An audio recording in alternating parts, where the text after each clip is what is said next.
CGI. Essas três letrinhas, que em português significam imagens geradas por computador, estão atreladas a qualquer estúdio que produz um blockbuster nos dias de hoje. E podemos citar especialmente a Dona Marvel, que desde 2008, com o primeiro Homem de Ferro, vem sendo referência nesse sentido.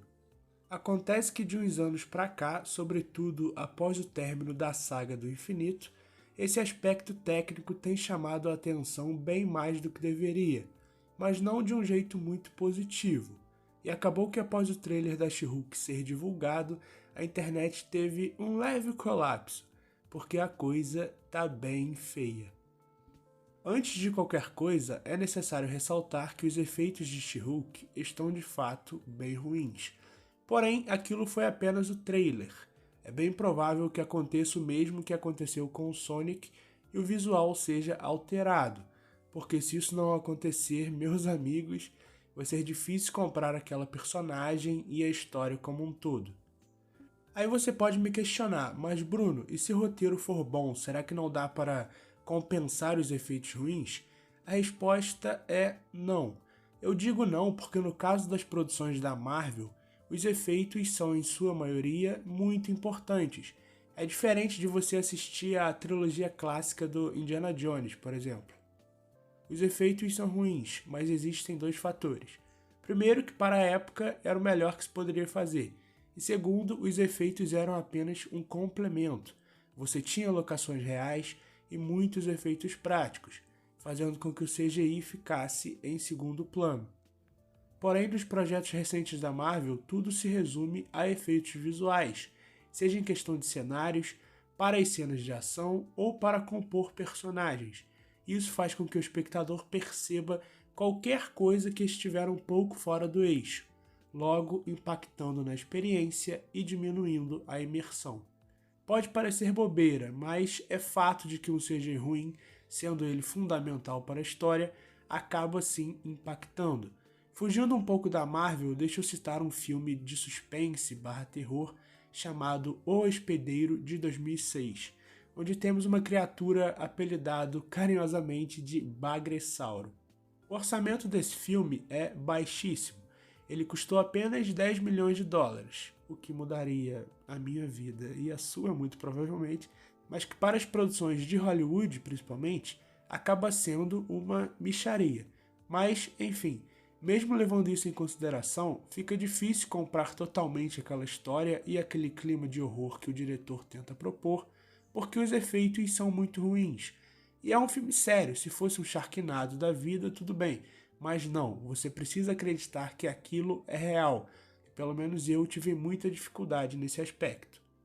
O roteiro é bom, a fotografia cria aquela sensação de perigo iminente e as atuações funcionam. Porém, os efeitos atrapalham demais e o longa não consegue surtir o efeito que deveria. É interessante trazer esse exemplo porque, sim, se os efeitos forem uma das principais atrações do seu projeto, ele precisa ser bom, senão a chance de o projeto ir por água abaixo é bem grande. Mas então vamos lá tentar responder o porquê desses efeitos estarem tão perceptíveis.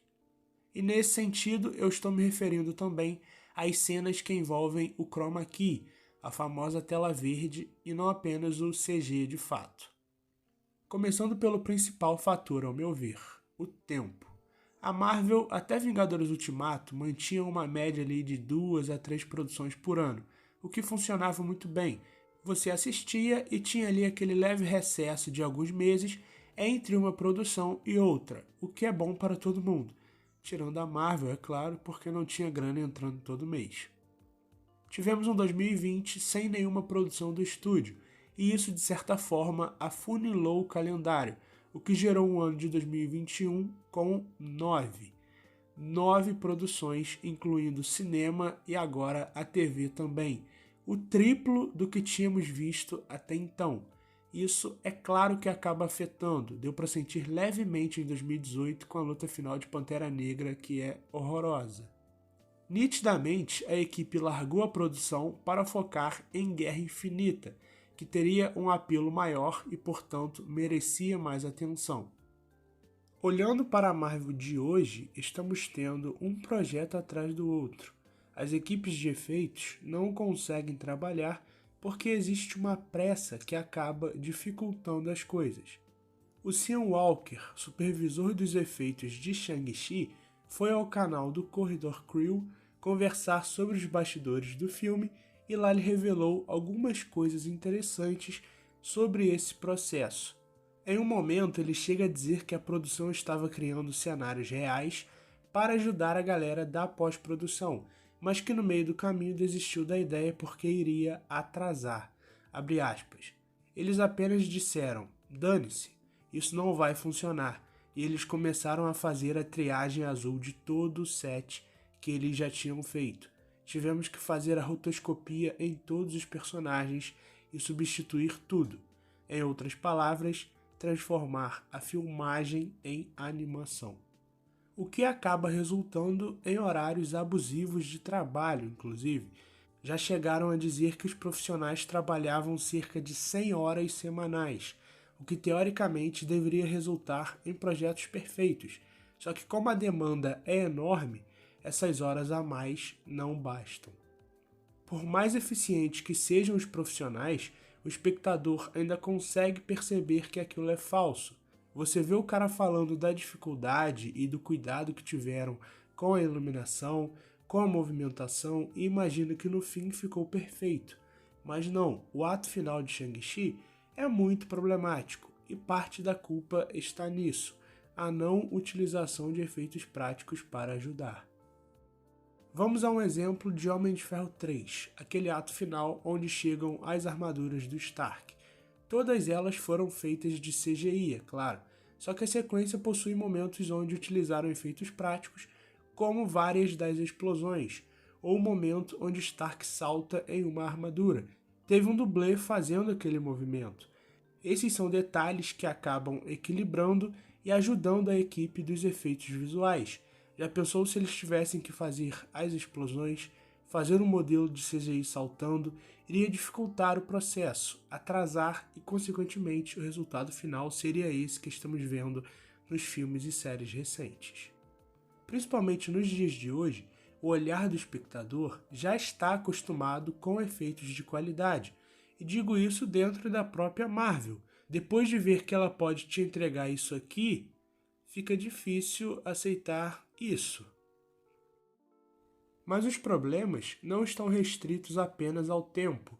As filmagens de Viúva Negra foram finalizadas oficialmente em 6 de outubro de 2019, e o filme só foi lançado em 8 de julho de 2021, sendo que o lançamento estava previsto para 2020. Com esse adiamento, a equipe teve por volta de 19 meses para finalizar o filme, sendo que geralmente filmes como Guerra Civil ou Thor Ragnarok, que são referência de bons efeitos, tiveram por volta de 1 ano entre o fim das filmagens e a estreia da produção nos cinemas. Esse fator evidencia pra gente algo que está ficando cada vez mais claro. A Marvel está trocando qualidade por quantidade, o que acaba afetando até mesmo no roteiro dessas histórias. Não adianta você ficar com o filme por anos na pós-produção se existem outros 5 projetos sendo tocados ao mesmo tempo. Outro detalhe é que dificilmente o Kevin Feige está conseguindo acompanhar isso. Antes, todos os projetos tinham a supervisão dele. Agora, nem se dividindo em 2, ele iria conseguir acompanhar, porque a quantidade de produções triplicou. O fato de a Disney ter comprado a Marvel influencia negativamente também. Na teoria, era de se imaginar que as produções teriam grana para contratar os melhores profissionais, até porque a Disney é uma empresa bilionária. Porém, a compra acabou fazendo com que o estúdio entrasse no planejamento visceral da dona Disney, que visa se manter relevante durante o ano inteiro. E é o que está acontecendo. Ao término de uma série, eles já postam o trailer de outra. Tem também as cenas pós-créditos. Tudo para te manter ali interessado naquele universo. Ainda dentro dessa volúpia da Disney, temos as famosas refilmagens que estão acontecendo com frequência, o que nitidamente está atrapalhando o planejamento. Tudo com o intuito de prender a atenção do público ao promover certas aparições. Acontece que você muda o planejamento, altera o foco do seu roteiro e, por fim, acaba sobrecarregando a galera dos efeitos, já que como são refilmagens, o tempo é ainda mais escasso para que eles possam finalizar com perfeição e acaba ficando ruim. Homem-Aranha Sem Volta para Casa é um ótimo exemplo disso. A sequência de introdução dos dois Peters é horrorosa nesse sentido. Optaram por usar um boneco de CGI ao invés do Garfield, e acaba ficando muito aparente, você vê aquele físico nitidamente mais gordo do que o ator de fato é.